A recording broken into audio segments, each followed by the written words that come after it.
Hi, I'm Mark Gayler. I'm a Sony Alpha Imaging ambassador.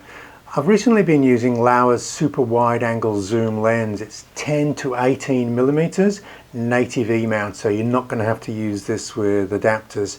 Now, it's designed for full frame lenses. You could use it on an APS-C camera, but the real draw card of this particular zoom lens is its 10 millimeter focal length at its wide end. Now, 10 millimeters is exceptionally wide on a full frame sensor. Now, if you're really interested in maybe architecture, real estate or landscape, and you're familiar with ultra wide angle focal lengths, then this is going to be of interest. Now, I have a couple of Sony ultra wide angle zooms on the table, and I enjoy using both of these. So one of the questions would be, why would you be drawn maybe to this Laowa manual focus lens compared to one of Sony's autofocus ultra wide angle zooms? So I really wanted to talk to you about this lens with other lenses in situ, really, so to help people make up their mind which direction they want to go. Okay, so there are going to be some positives and negatives in this review. Even though I quite like this lens, it may not be the right choice for everyone. Okay, for maximum image quality, say at the 10-12 millimeter end, certainly the 12 millimeter focal length on the 12-24 Sony is superior. It's especially noticeable in the corners of the image. Okay, so if absolute image quality is something that you're leaning towards, then my recommendation would be Sony's 12-24, especially if you're looking for that 12 millimeter focal length. One of the downsides of using one of these ultra wide angle lenses is typically the fixed lens hoods that these lenses come with and the bulbous front element. It does pose a challenge for using filter systems. Now, when I reviewed Sony's 12-24, and you can find that review on YouTube, I reviewed it in association or in conjunction with Nissin's filter system. It's sort of a cradle cage system that fits over the non-removable lens, so it allows you to use your circular polarizing filters, your ND filters, and your graduated ND filters. Now, just to give you an idea of the size of the filter system we're looking at, here's one of the circular polarizing filters which has an ND component built in. Now you can see it's an impressive beast. This Nissin glass is also very, very good, but the whole filter system, once you put that into your camera bag, it is something that you have to factor in. This is well over a kilo, more than a couple of pounds worth of glass in conjunction with using the 12-24. That's not going to put off some of the serious landscape photographers if they're looking for maximum image quality, and they certainly want that 12 millimeter focal length. Now, a lot of people may choose the 1635 GM lens. It's got a constant 2.8, and the magic for this one is that 2.8 aperture. Now, if you're wanting to do a little bit of astro, that extra bright aperture is going to be something that you're leaning towards. And again, optical performance of this particular lens is outstanding. So, and I would typically use that in conjunction with some 82 millimeter ND filters.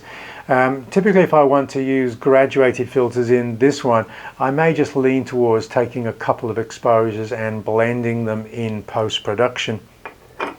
Now, one of the draw cards for this particular Laowa, however, is looking at the size of the filters, the ND filters that you can use in conjunction with this lens, and here is one of them. Now, obviously that is smaller than the front element of this lens, and the reason that it's so small is it doesn't go on the front of the lens. You screw it onto the reverse, just behind the rear element. Now, it's a little bit fiddly to change. It's already got a UV filter in place which has to stay there until such time that you want to replace it with an ND filter. Okay, so that is an advantage. Obviously, cost-wise and placement of the filter means that you don't have to work with a filter system in front of the lens, unless, of course, you want to work with graduated filters. Very small issue that I had whilst testing this is a very small alignment mark on the inside edge rather than the barrel of the lens, which in low ambient light just made it a little bit more time consuming to get correct alignment to mount this after maybe putting the filter on. Okay, small point. I don't think that would necessarily put you off buying this lens if you're committed, but that is something that I would have liked to have seen rectified in the design there. It's a manual focus lens, as I said, but typically if you're stopping down to f8 or f11 that most landscape photographers or architecture or real estate would do, then the fact that it's a manual focus only shouldn't really worry you, because you simply just set it to just over a meter and pretty much everything will be sharp at f11. Okay, the other thing that this lens doesn't have is it doesn't have any stabilization inside the lens. So, but with a second or third generation full frame camera, you would just go into your steady shot settings and just type in the focal length, whether it's 10 or 12, and then the camera will be reasonably stabilized by the camera. No need to have it in the lens as well. It's quite sharp, and it is rectilinear, which means that your vertical lines will stay vertical. They won't bow if you're not tilting the camera up or tilting it down. Then you will get converging verticals, but you can keep them reasonably straight if you use it in conjunction with the level guide in the camera. Now, there is a small amount of lens distortion that I noticed. It isn't major, but a small amount of bowing of those verticals, which could typically be corrected by a lens profile in post-production, maybe an application like Lightroom. Unfortunately, there were no lens profiles I could pick up for this particular lens, so I was hunting around looking for other 10 and 12 mil focal lengths that I could apply. I ended up applying, I think it was a Samyang 12 mil profile, just in order to get a little bit of corrected to correct the distortions in post-production. It would be nice to see those profiles appear in programs like Lightroom. Now, if you're using it in conjunction, or you want to use it in conjunction with graduated filters, Laowa does make a little holder that will go dedicated to this particular lens, and this will take your graduated filters. It's got quite a clever little magnetic design, so it makes it really quite quick to use, and then slide up, and you've got a little screw there to lock it in place if you want to.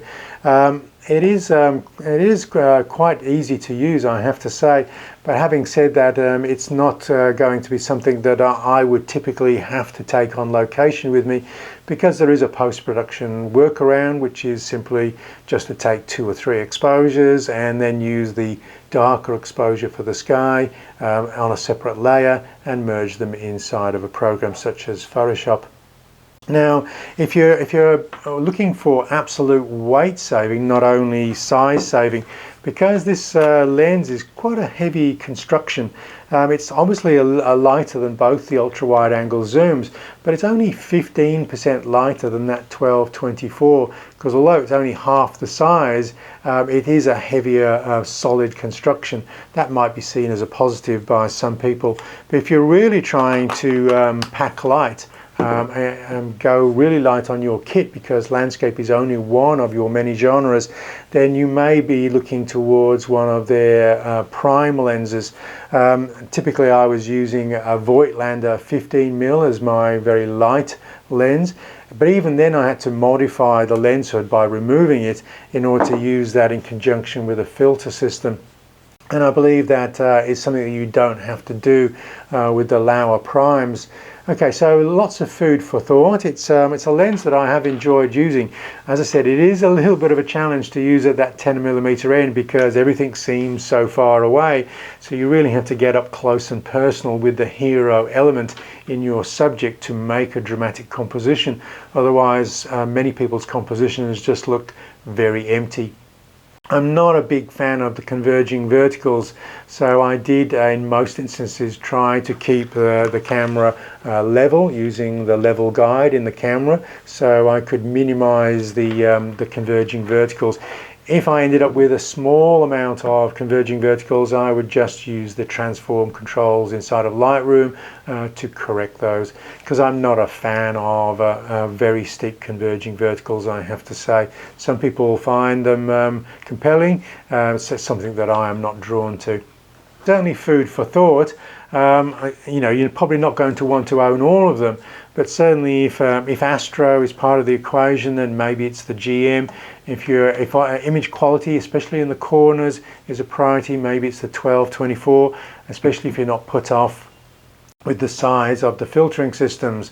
But if using tiny 10-stop ND filters on the back, it's quite a clever design element, I have to say, and I would like Sony maybe to take note if they have ultra wide angle primes being designed at this very moment.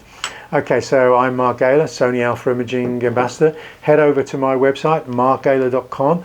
All of my learning materials are free to download. I have ebooks, movies, actions, presets, so go over there and see if anything there will help your workflow.